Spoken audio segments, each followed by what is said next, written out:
إن الحمد لله نحمده ونستعينه ونستغفره ونعوذ بالله من شرور أنفسنا ومن سيئات أعمالنا من يهده الله فلا مضل له ومن يضلله فلا هادي له أشهد أن لا إله إلا الله وحده لا شريك له وأشهد أن محمدا عبده ورسوله قال الله تعالى في كلامه المجيد يا أيها الذين آمنوا اجتنبوا كثيرا من الظن إن بعض الظن إثم صدق الله العظيم وبلغنا رسوله النبي الكريم الرؤوف الرحيم إن الله وملائكته يصلون على النبي يا أيها الذين آمنوا صلوا عليه وسلموا تسليما اللهم صل على سيدنا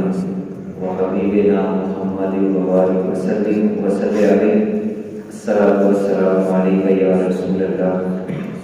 وعلى آلك وأصحابك يا رحمة للعالمين. عزیزان محترم، آج کی ہماری گفتگو کا عنوان بہترین معاشرہ اور اس کی خصوصیات خد و خال کے حوالے سے ہے، اور بالخصوص اسلامی معاشرے کی بنیادی خصوصیات کیا ہوتی ہیں، اس پر بنیادی معلومات آج کے جمعہ مبارک میں ہم سیکھنے کی کوشش کرتے ہیں، اور پھر اس کے بعد حضرت شاہ ولی اللہ رحمہ اللہ آپ کے نزدیک معاشرے کی منزلیں کتنی ہیں، اس حوالے سے اگلے جمعہ مبارک کو گفتگو ہوگی۔ سب سے پہلے تو ہمیں اس بات کو سمجھنا ہے کہ معاشرہ کہتے کسے، کیونکہ جب ہم معاشرے کو سمجھیں گے تو ہی ہمیں پتہ چلے گا کہ ہم جو آپس میں مل جل کر زندگی بسر کر رہے ہیں، تو پہلا سوال تو یہی ہے کہ کیا ہم اسے معاشرہ بھی کہہ سکتے ہیں یا نہیں؟ اس کی ترقی، اس کا عروج، اسلامی نظام کی بنیاد رکھنا یہ تو دور کی بات ہے۔ سب سے پہلے ہم نے یہ سمجھنا ہے کہ ہم جس ماحول میں رہ رہے ہیں اور جو ہمارے آپس کے باقی تعلقات ہیں یا رہن سہن کے معاملات ہیں، رسم و رواج ہیں، ان بنیادوں پر کیا ہم معاشرہ میں رہنے والے افراد بھی کہلانے کے حقدار ہیں یا نہیں؟ سب سے پہلی بات کہ معاشرہ کسے کہتے ہیں۔ بہت ساری باتیں مفکرین نے معاشرہ کے حوالے سے کی ہے، ان میں سے ایک بات جو زیادہ جامع ہے، اگرچہ اور بھی بہت ساری باتیں ہیں، وہ یہ ہے کہ معاشرہ افراد کا ایسا اجتماع ہے کہ جس کے پیش نظر کوئی مشترکہ مفاد ہوتا ہے۔ تو سب سے پہلی بات تو یہ کی گئی کہ معاشرہ افراد، فرد کی جمع افراد، زیادہ لوگ، ان افراد کے ایسے اجتماع کا نام ہے کہ جس کے پیش نظر کوئی مشترکہ مفاد ہو۔ تو اس پہلے جملے کی روشنی میں ہم دو چیزیں سیکھ سکتے ہیں۔ سب سے پہلی بات تو یہ ہے کہ معاشرہ ایک بندے کا نام نہیں ہے،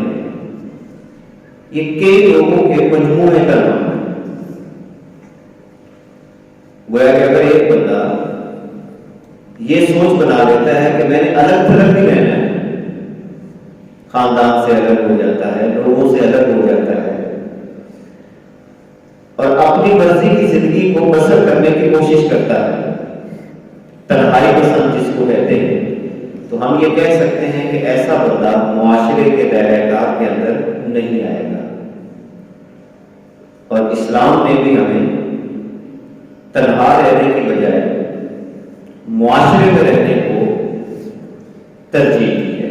اور ہمیں جو حکم عطا فرمائے ہیں معاشرے میں رہنے کے حوالے سے۔ اور دوسری بات ہم یہ سمجھ سکتے ہیں کہ معاشرہ ایک تو افراد کے مجموعے کا نام ہوا، اور دوسری بات یہ ہوئی کہ جس کے پیش نظر کوئی مشترکہ مفاد ہو۔ اب مثال کے طور پر ہم 5 افراد ایک جگہ پہ اکٹھے ہوتے ہیں، یا 10 اکٹھے ہوتے ہیں، یا 20 اکٹھے ہوتے ہیں تو اکٹھے کام کاج بھی اکٹھے کر رہے ہیں، مگر ہمارے مفادات مختلف، مشترکہ مفاد نہ ہو، تو اس کا مطلب یہ ہوا کہ یہ چیز بھی معاشرہ کے دائرہ کار کے اندر نہیں آئے گی، اسے بھی ہم معاشرہ نہیں کہہ سکتے۔ تو دو چیزیں ہو گئی، یعنی انفرادی زندگی معاشرہ نہیں ہوتی، اور نمبر 2، اگر چند افراد مل جل کر زندگی بسر کرتے ہیں، جیسے مسجد میں لوگوں کا اجتماع ہوتا ہے، ایک گاؤں کے رہنے والے افراد کا آپس میں ایک اجتماع ہے کہ تمام گھر اکٹھے ہیں، اس سے آگے چلے جائیں تو ہم شہر کی بنیاد پہ جاتے ہیں، اب ہیں تو ہم اکٹھے، یعنی 500 گھر ہے ایک گاؤں کا، تو ہے تو افراد کا مجموعہ، لیکن مفاد مشترکہ نہ ہو، ہر ایک کا مفاد مختلف ہو جائے، تو اس تعریف کی روشنی میں ایسے افراد کے مجموعے کو، ایسے افراد کے اکٹھ کو ہم معاشرہ نہیں کہہ سکتے۔ تیسری بات، معاشرہ کی تیسری بات یہ کی گئی کہ ہم مل جل کر منظم زندگی بسر کریں، یعنی تیسری بات ہمیں یہ پتہ چلی کہ معاشرہ افراد کے اس اجتماع کا نام ہو گیا، ایک تو جن کا مفاد مشترکہ ہے، نمبر 2 مل جل کر زندگی بسر کرنی ہے اور منظم انداز کے ساتھ کرنی ہے، یعنی ایسا نہ ہو کہ 5 افراد اپنی مرضی کے مطابق آگے بڑھنے لگتے ہیں، 10 افراد اپنا گروپ بنا کے خود اپنی مرضی سے آگے بڑھنے لگ جائیں، اور 2-4 افراد کہیں اور طرف منہ کر جائیں۔ گویا کہ اگر افراد اس انداز کے ساتھ اکٹھے ہیں کہ وہ باقی مل جل کر رہتے ہیں اور زندگی بھی ان کی منظم ہے، کسی تنظیم کے تحت ہے، تنظیم سے مراد یہ ہے کہ انہوں نے باقاعدہ اپنے رہنے سہنے کے کچھ اصول بنائے ہوئے ہیں، اور ان اصولوں کی بنیاد پر وہ آگے بڑھنے لگے ہیں، تو ایسے افراد کے مجموعے کو معاشرہ کہہ سکتے ہیں۔ اور اسی طرح معاشرے کے حوالے سے اگلی بات یہ بھی کی گئی کہ اپنے مقصد کو حاصل کرنے کے لیے معاشرے کے افراد چند قوانین اور رسم و رواج کی پابندی بھی کرتے ہیں، اور اس کے لیے اپنے ماحول کو بہتر بنانے کے لیے چند اداروں کا قیام بھی عمل میں لاتے ہیں۔ یہی وجہ ہے، میں مثال دے کر آگے بڑھتا ہوں تاکہ بہت ساری جگہوں پہ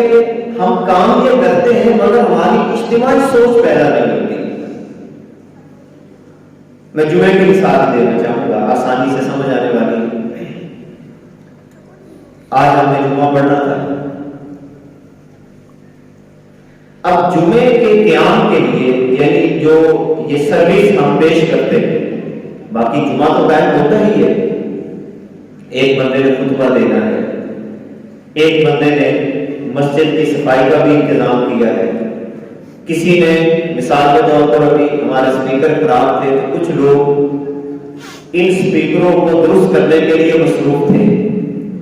اور میں اپنے مقام پر بیٹھا ہوا اپنا مطالعہ کر رہا تھا، دکھ رہا تھا، اور مجھ سے کوئی آ کے پوچھے یار کہ یہ کام کیوں کر رہا ہے، تو میرا جواب کیا ہوگا کہ میں نے جا کے جمعہ پڑھانا ہے۔ مسجد کے اندر جو لوگ صفائی کر رہے تھے ان سے پوچھا گیا کہ آپ لوگ صفائی کیوں کر رہے ہیں، ان کا جواب بھی کیا ہوگا، یار آج جمعہ ہے اس لیے لوگوں کا اجتماع ہونا ہے، ہم مسجد کی صفائی کر رہے ہیں۔ استاد یاسین صاحب، معین صاحب اسپیکر ٹھیک کروا رہے تھے، ان سے کسی نے پوچھا کہ آپ لوگ اسپیکر کیوں ٹھیک کروا رہے ہیں، ان کا جواب بھی کیا ہوگا کہ یار آج جمعہ ہے، لوگوں کا اجتماع ہونا ہے تو اس لیے ہم اسپیکر ٹھیک کروا رہے ہیں۔ کھانا بنانا یا اس کے علاوہ جتنی چیزیں اس کے لوازمات میں شامل ہیں، اب دیکھیں ہر فرد اپنی اپنی جگہ پہ ایک کوشش کر رہا ہے، مگر ہر سوال کے جواب میں آ کیا رہا ہے، جمعہ۔ اسی چیز کا نام معاشرہ ہے۔ ایک سادہ سی مثال میں دیتی ہے، اس مثال کو آپ اپنے گھروں کے کسی کام پہ لگا سکتے ہیں۔ بالکل اسی طرح ہم میں سے کسی بھی شخص سے سوال کیا جائے کہ یہ کام تو کیوں کر رہا ہے، جواب میں ایک ہی چیز آئے کہ یہ اللہ کا حکم ہے، یہ اللہ کے رسول کا حکم ہے، اللہ کے نظام کو بڑھانے کے لیے یہ ہم کام کر رہے ہیں۔ تو آپ دیکھیے گا کہ جب سب سوالوں کے جواب میں لفظ اللہ آنا شروع ہو جائے تو یہ بات ہم سمجھ سکتے ہیں کہ اب ان کا مفاد مشترکہ ہو گیا۔ ان تمام لوگوں کا مفاد کیا ہے، وہ مشترکہ ہے، یہ ایک مقصد کو حاصل کرنے کے لیے آگے بڑھ رہے ہیں۔ تو اس تعریف کی روشنی میں ہم یہ کہہ سکتے ہیں کہ جب 6 چیزیں آپس میں ملیں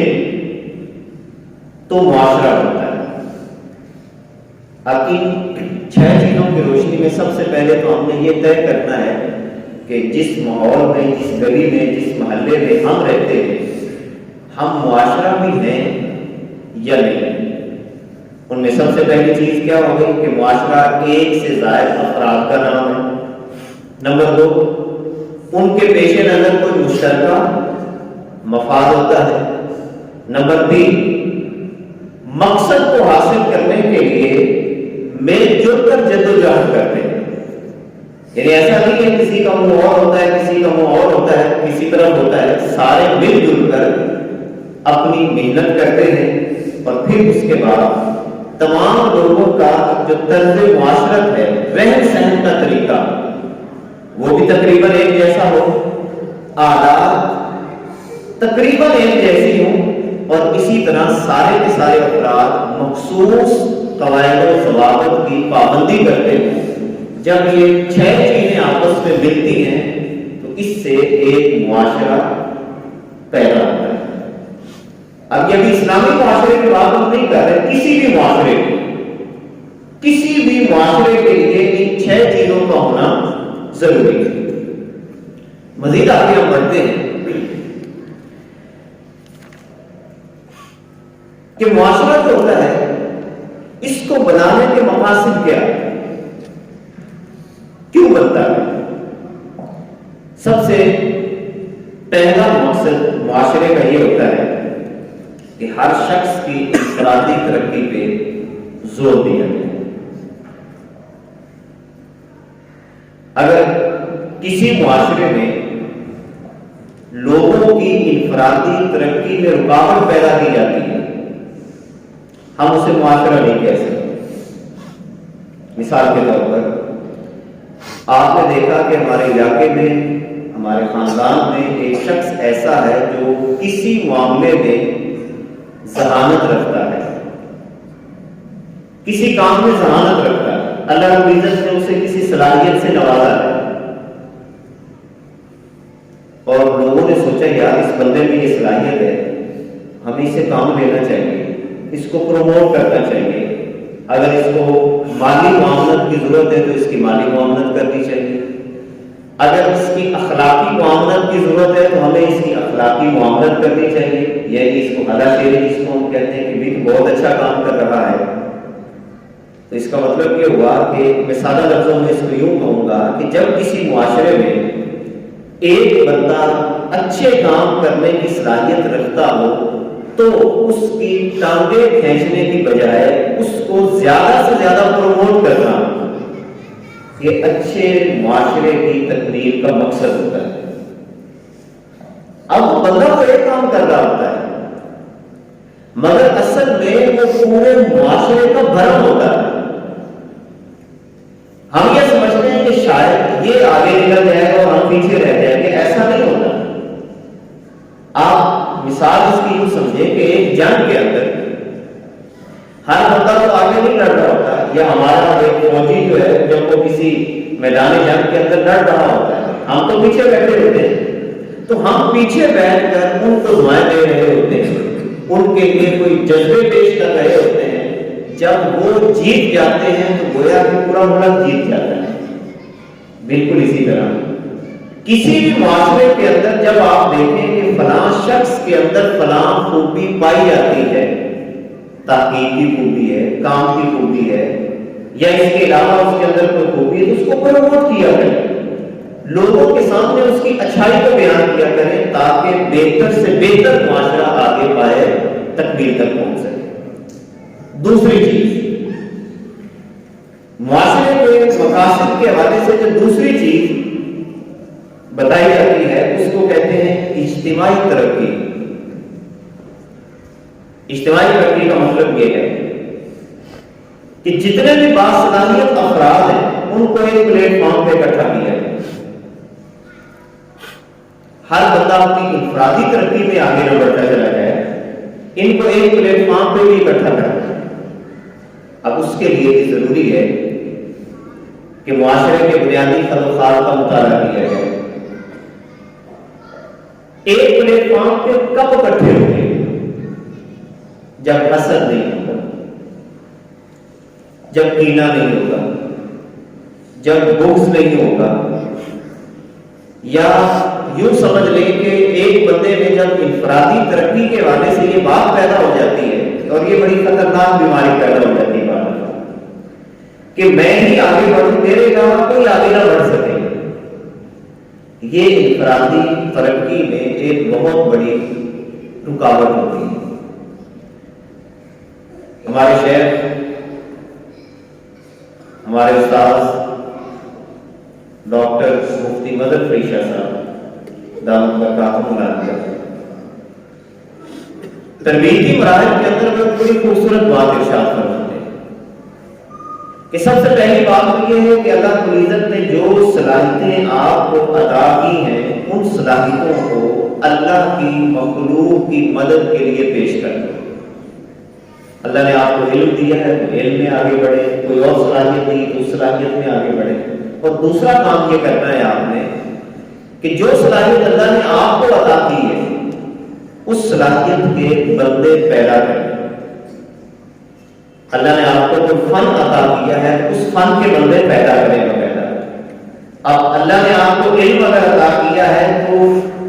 جو علم اللہ نے آپ کو عطا کیا ہے وہ علم دوسروں کو دے۔ اب اس کا نتیجہ کیا ہوگا کہ پہلے ایک شخص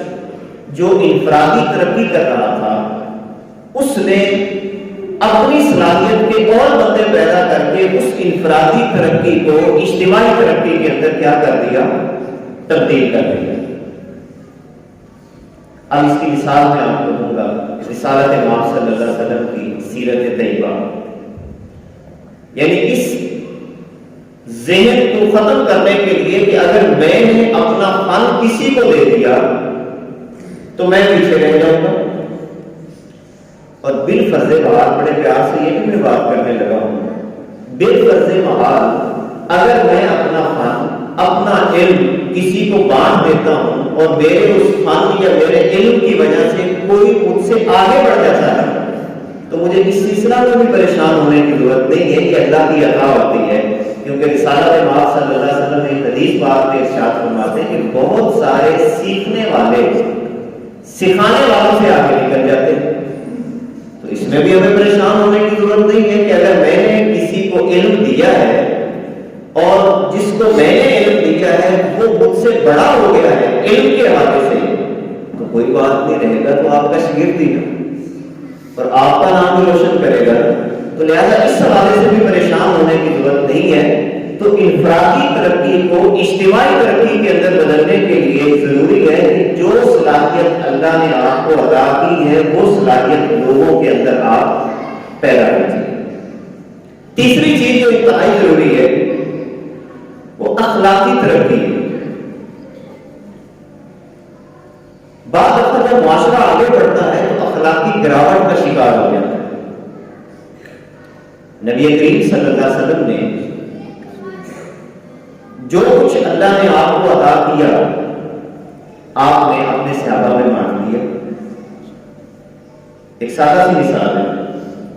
تو سوال یہ پیدا ہوتا ہے کہ اللہ کے نبی صلی اللہ علیہ وسلم نے جو سارا کچھ صحابہ کو بانٹا ہے تو کیا حضور علیہ السلام کے مقام میں کمی آ گئی؟ نہیں کمی آئی۔ ایک بات نہیں، اور دوسری بات جو میں نے آپ کو عرض کی کہ صحابہ کرام رضوان اللہ علیہ اجمعین کے اندر کچھ خصوصیات انفرادی تھی۔ سیدنا صدیق اکبر رضی اللہ تعالیٰ عنہ، سیدنا عمر فاروق رضی اللہ تعالیٰ عنہ، حضرت عثمان غنی رضی اللہ تعالیٰ عنہ، سیدنا علی مرتضیٰ رضی اللہ تعالیٰ عنہ، یہ خصوصیات انفرادی تھی اور ہر بندہ اپنی خصوصیت میں ماہر تھا۔ نبی کریم صلی اللہ علیہ وسلم نے ایک اجتماعی معاشرے کے قیام کے لیے جس صحابی کے اندر جو صلاحیت موجود تھی وہ کام دینا شروع کر دیا، اور اس وقت امت کے افتراقات میں سے جس کی وجہ سے امت آپس میں بٹی ہوئی ہے، اس فلسفے کو نہ سمجھنا بھی، یعنی بعض دفعہ جو صحابہ کو جزوی خصوصیات اللہ نے عطا کی تھی ہم ان خصوصیات کو لے کر دوسرے صحابہ کی نفی کرنا شروع کر دیتے ہیں۔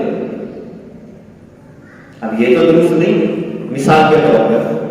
حضور علیہ السلام نے اپنے بستر کے لیے انتخاب کیا حضرت علی رضی اللہ تعالیٰ عنہ کا، یہ مقام اور کسی کو نہیں ملا،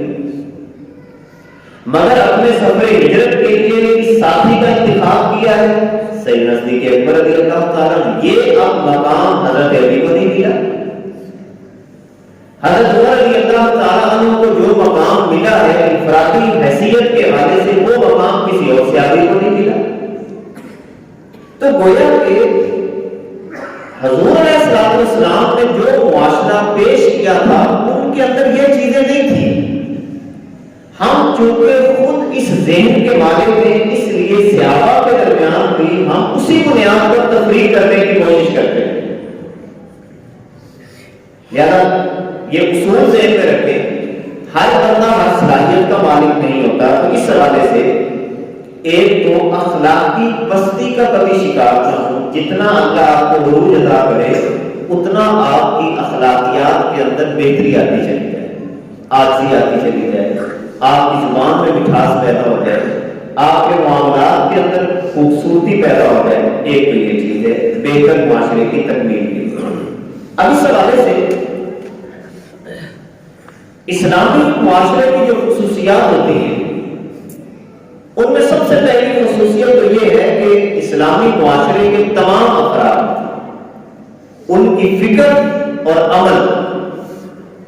یہ یکساں ہوتا ہے۔ لیکن سوال یہ پیدا ہوتا ہے جو میں نے شروع میں عرض کیا کہ معاشرہ تو بعد کی بات ہے، یعنی اسلامی معاشرہ تو بعد کی بات ہے، پہلے ہم یہ اپنے آپ سے سوال کریں کہ ہم معاشرہ بھی ہیں یا نہیں، کیونکہ میں نے عرض کیا کہ معاشرے کا پہلا ضابطہ کیا ہے، اس میں انفرادیت نہیں ہوتی، اجتماعیت ہوتی۔ ہم تو ایک پہ مار کھا رہے ہیں، ہم ایک نہیں ہیں۔ خود سوچیں کیا ہم ایک ہیں؟ نہیں۔ تو اس کا مطلب ہے پہلے تو ہمیں اپنے آپ کو معاشرہ بنانے کی ضرورت ہے، ہم ایک نہیں۔ نمبر 2، معاشرے کے لیے ضروری تھا کہ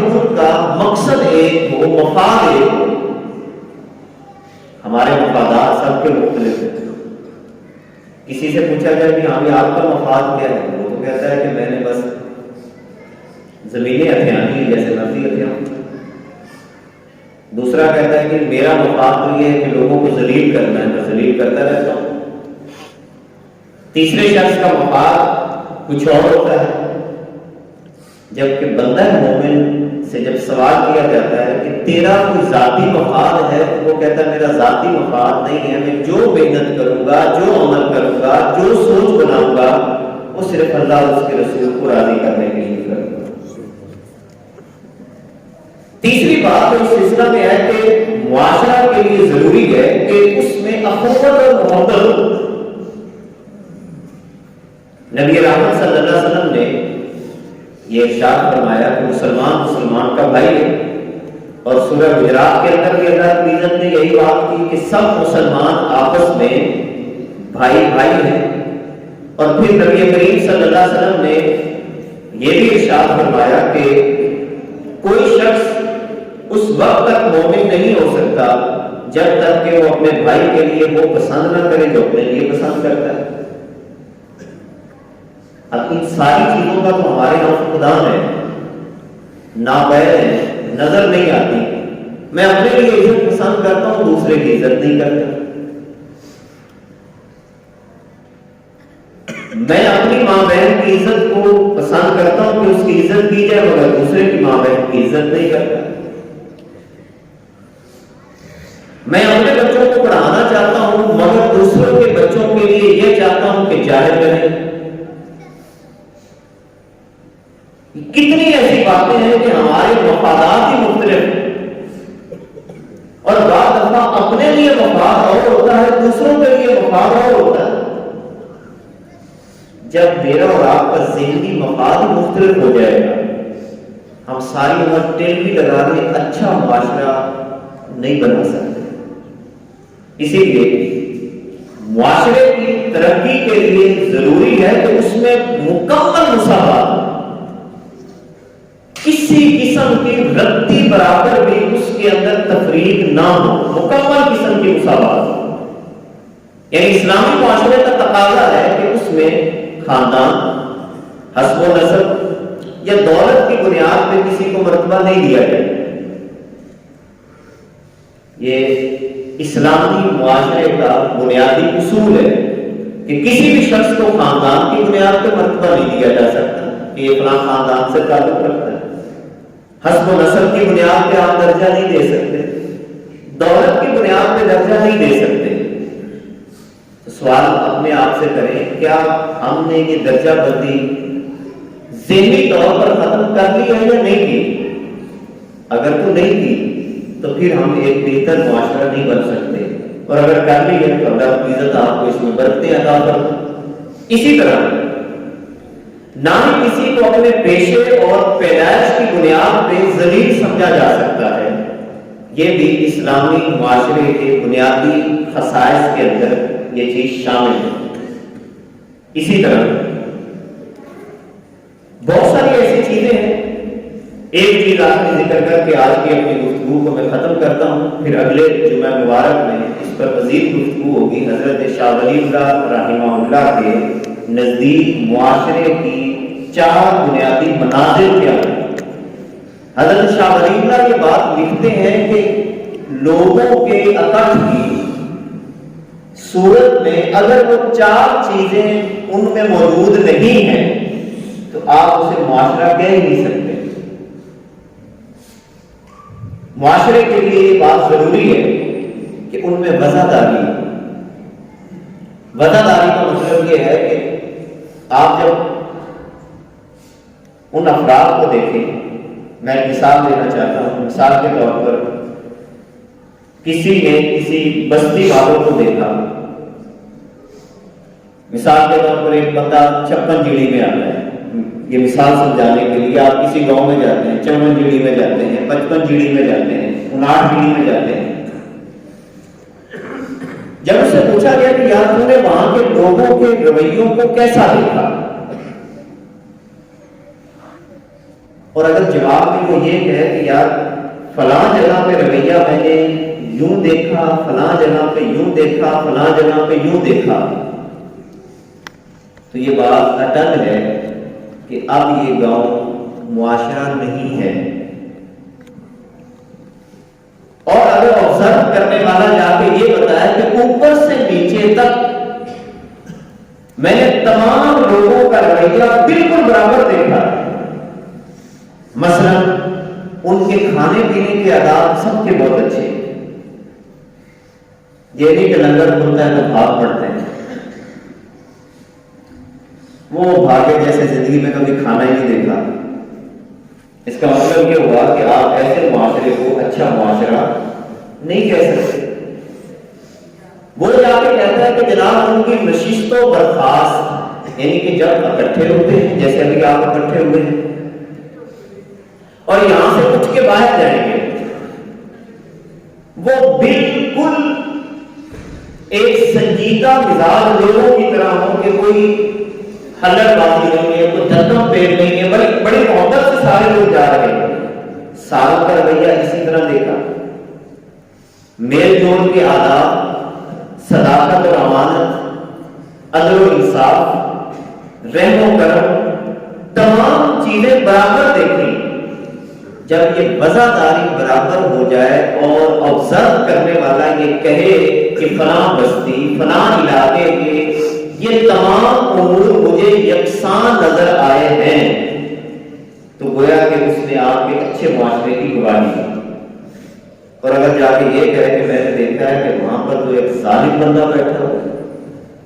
یار آج ہماری وہاں پر پرے تھی پنچایت تھی، ہم اس جگہ پہ گئے تو دیکھا تو ایک بندہ جھوٹی گواہیاں دے جا رہا. میں نے ایک فلاں بندے کو دیکھا وہ تو جھوٹی قسمیں اٹھانے کا ایسے لگتا ہے کہ جیسے ماہر آدمی ہے. اور میں نے فلاں بندے کو دیکھا کہ وہ تو اس کا تو میں نے رویہ ہی دیکھا ہے کہ وہ امیروں کو اٹھ کے سلام کرتا ہے اور غریبوں کو تو میں نے دیکھا ذلیل ہی کر رہا. ایسے معاشرے کو آپ کے، بلکہ معاشرہ تو نہیں، ایسا معاشرہ ہی نہیں ہوتا ہے. یعنی بات کی بات ہے کہ ہم معاشرے کی ترقی کی طرف آگے بڑھیں. ماہرین یہ کہتے ہیں کہ جن افراد کا رہن سہن منظم نہ ہو، نشست و برخاست منظم نہ ہو، کھانے پینے کے ماحول منظم نہ ہو اور اسی طرح تعلیمی نظام منظم نہ ہو، ایسے افراد کے مجموعے کو آپ معاشرہ نہیں کہہ سکتے. تو کوشش کریں، میری آپ سب سے درخواست ہے، آپ سب سے مختلف دیہاتوں سے آپ حاضر ہوتے ہیں، اس گاؤں کے افراد ہیں، تو خدا را ایک زندگی میں تو محنت کر جائیں کہ اچھے معاشرے کی تعمیر و ترقی کے لیے اپنے گھروں کے اندر ایک اچھی سوچ پیدا کیجیے اور اچھے اسباب پڑھایا کریں اپنے بچوں کو، تاکہ آنے والی نسلیں ہمارے ایک بہترین معاشرے کی تکمیل میں اپنا بہترین کردار ادا کر سکیں. مزید اس پر اگلے جمعہ مبارک باتیں ہوں گی. اللہ رب العزت ہماری حاضری کو قبول فرمائے. صلوات اللہ تعالی علی نبیہ العالم.